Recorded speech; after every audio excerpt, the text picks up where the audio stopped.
Assalamualaikum warahmatullahi wabarakatuh kepada semua para penonton Malam Mistik Profile.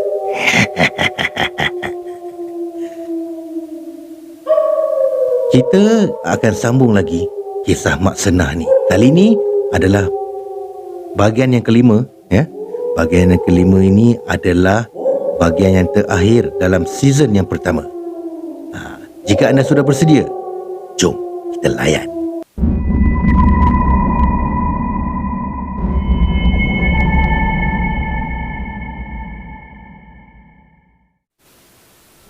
Ibrahim menggaru kepalanya.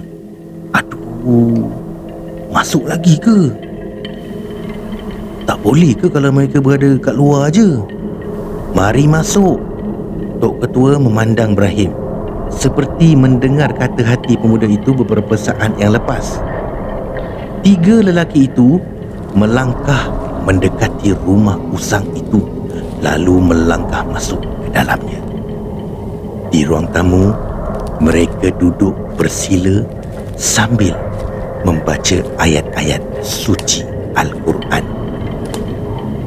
Jam sudah hampir pukul 4 pagi. Tok Guru Semail mahu menyelesaikan kes ini sebelum berkumandangnya azan subuh. Jika boleh, kerana dia tidak mahu belaan arwah Mak Senah ini mula merayau-rayau mengganggu ketenteraman penduduk kampung. Tidak mustahil ia akan mengacau sehingga ke kampung-kampung sebelah. Mereka tidak menunggu lama, kerana yang dinanti terus muncul beberapa minit selepas itu. Dan seperti biasa, bunyi kain batik Mak Senah menyeret dedaunan kering bergema mengetuk ke gendang telinga. Srek. Aku nak masuk. Suara Mak Senah berlapis-lapis. Dia berdiri di tepi tingkap yang terletak di belakang kepala Tok Ketua. Tok Guru Semail memberi isyarat supaya menutup mulut dan meneruskan bacaan ayat-ayat suci Al-Quran. Biar syaitan itu berada di luar.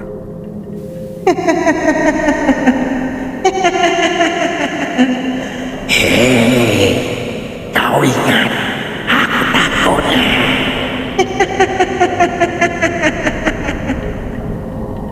Mak Senah ketawa terkekek-kekek. Berdiri habis bulu rumah Ibrahim. Dia nampak bayangan putih di celahan dinding di belakang Tok Ketua. Nasib baik dia ditemani Tok Ketua dengan Tok Guru Semail. Kalau tidak, mau pitam dia seorang diri. Aku tak takut dengan kau, Semail, kata Mak Senah sinis. Tok Guru Semail masih tidak membalas kata-kata syaitan itu. Mulutnya tetap terkumat kamit membaca ayat suci. Tok Ketua dan Ibrahim juga begitu. Tetapi kadang-kala Ibrahim mengintai di belakang Tok Ketua. Subhanallah, Subhanallah, Subhanallah. Tok Guru Ismail mula berzikir memuji keagungan Yang Maha Esa. Diamlah bodoh. Mak Senah mula hilang sabar. Dia menjerit-jerit. Suaranya garau sangat. Subhanallah, Subhanallah, Subhanallah. Zikir bergema di dalam rumah itu dan membuatkan apa yang di luar menjadi semakin marah.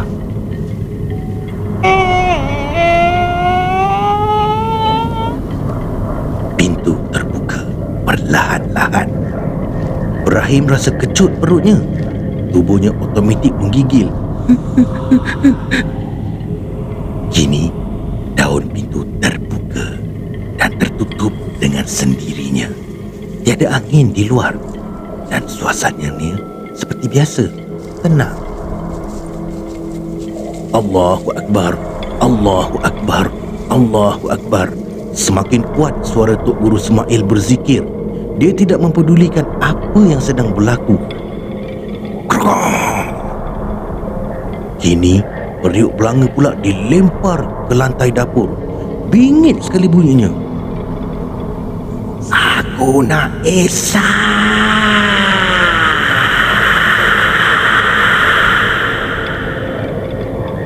Bacaan zikir terhenti. Tok Guru Ismail memandang tepat di ambang pintu dapur yang gelap gelita. Sunyi buat seketika. Tok Ketua memandang Tok Guru Ismail tidak berkedip.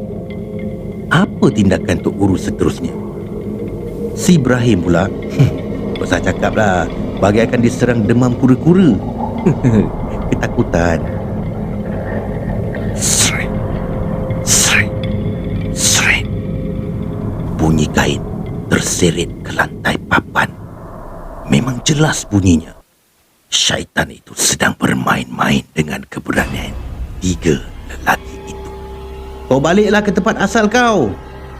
Tok Guru Ismail mula bersuara. Ibrahim mengesot mendekati Tok Guru. Dia dapat meneka apa yang bakal berlaku selepas ini. Pasti syaitan itu akan muncul di depan mata mereka. Esa.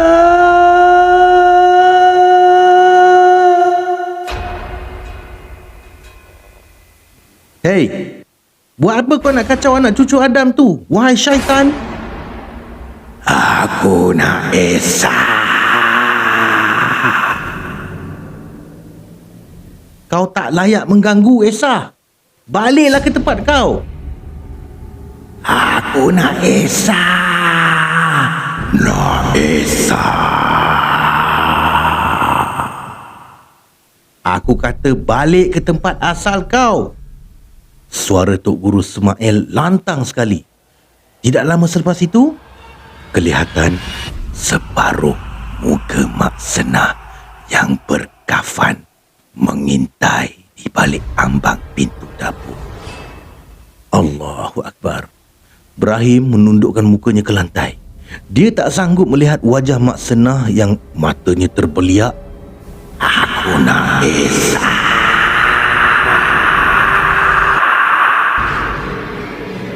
Tok Guru Ismail menepuk kuat lantai ruang tamu sehingga memeranjatkan Tok Ketua dan Ibrahim. Allahu Akbar!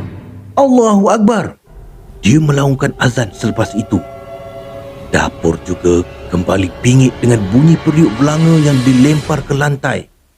Mak Senah mengamuk. Tok Guru Ismail pingkas bangun dan berjalan ke dapur sambil menggenggam sesuatu. Di tangannya ada lada hitam bercampur garam kasar. Ia lemparkan garam dan juga lada hitam tu sejurus dia tiba di situ. Angin tiba-tiba bertiup kencang di luar. Daun tingkap terbuka dan tertutup ditolak angin. Ibrahim dan Tok Ketua bangkit berdiri. Jeritan demi jeritan bergema dari dalam dan luar rumah. Tok Guru Ismail meneruskan bacaan Ayatul Kursi pula. Sambil membaca, sambil dia menaburkan lada hitam ke lantai dapur. Dia tahu syaitan itu ada di situ. Mak Senah ketawa mengilai. Dia memprovok kesabaran Tok Guru Ismail. Dia sebenarnya sakit kerana diserang bertubi-tubi oleh lelaki itu. Kita baca ayat kursi sekali dengan Tok Guru ya. Arah Tok Ketua kepada Ibrahim. Ibrahim mengangguk-angguk faham. Bacaan 3 lelaki itu bersatu. Semakin kuat suara mereka, semakin kuat angin di luar. Botol! Tok Guru Ismail meminta botol kaca bersaiz sederhana dari Tok Ketua. Ia ada bersama lelaki itu. Tok Ketua berlari memberikannya kepada Tok Guru Ismail. Tok Guru ingin memenjarakan hantu raya ini di dalam botol kaca yang sudah dia bacakan dengan ayat-ayat suci Al-Quran. Aku Ikutlah bodoh. Mak Senah berkata dalam kesakitan. Tok Guru Ismail melaungkan Allahu Akbar kuat-kuat dan berlari masuk ke dapur, dan keadaan menjadi sunyi secara tiba-tiba. Tok Ketua dan Ibrahim bergerak ke dapur perlahan-lahan dan mengintai keadaan Tok Guru Ismail. Kita tanam botol ni dekat dalam hutan sana. Tok Guru Ismail bergegas keluar dari dapur dan menuju ke motosikalnya, diikuti oleh Tok Ketua dan Ibrahim dari belakang. Botol itu ditanam di tengah-tengah hutan selepas Tok Guru Ismail membacakan ayat yang sepatutnya. Dia menanam botol itu dalam-dalam. Saya harap tak ada yang akan menjumpai botol ini dan bawa balik botol ni, sebab benda ni mungkin akan terlepas, kata Tok Guru Ismail. Ibrahim dan Tok Ketua sekadar mengangguk-angguk saja. Ketika itu, hanya tinggal 10 minit saja sebelum azan subuh. Mereka beredar selepas selesai menanam hantu raya Mak Senah. Esah dibenarkan kembali ke rumah selepas beberapa hari. Ini pun di atas kehendaknya sendiri. Lagipun dah tak ada apa-apa lagi gangguan yang dilaluinya selepas itu. Walaupun arwah maknya sudah tiada, namun dia tetap merinduinya. Walaupun sebelum ini belaan arwah maknya mengganggu, tetapi ia tidak menghalangnya dari terus menyayangi arwah.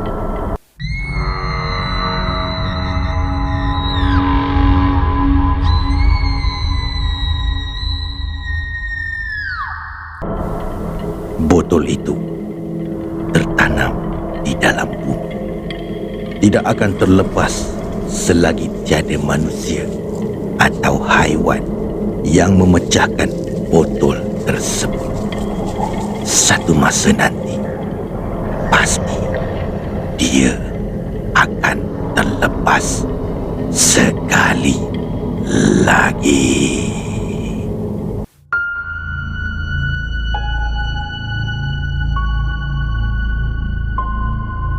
Ya saudara, begitulah tamatnya season yang pertama kisah hantu Mak Senah. Diharapkan anda semua enjoy dengan kisah ini. Terima kasih banyak-banyak kepada Nini Osman kerana menghasilkan kisah yang sangat menarik. Penat nak baca kisah ni, tapi memang menarik. Daripada part yang pertama sampai yang part yang kelima ni, seram belaka. Tak ada yang apa. Kalau Brother Fai bercerita ni memang tak ada rasa macam nak relax. Tapi apa pun memang enjoy lah cerita ni ya. Baiklah saudara, sampai di sini sajalah kisah Mak Senah ni.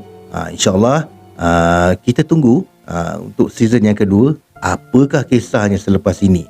Terima kasih tim Kalimah Paranormal X kerana memberi kerjasama kepada Malam Mistik Bro Fai dalam projek kisah Mak Senah ni.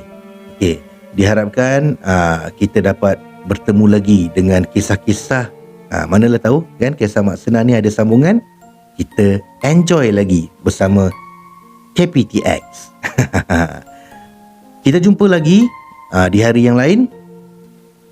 Jangan lupa subscribe, tekan butang loceng, komen dan share, kerana subscribe itu gratis.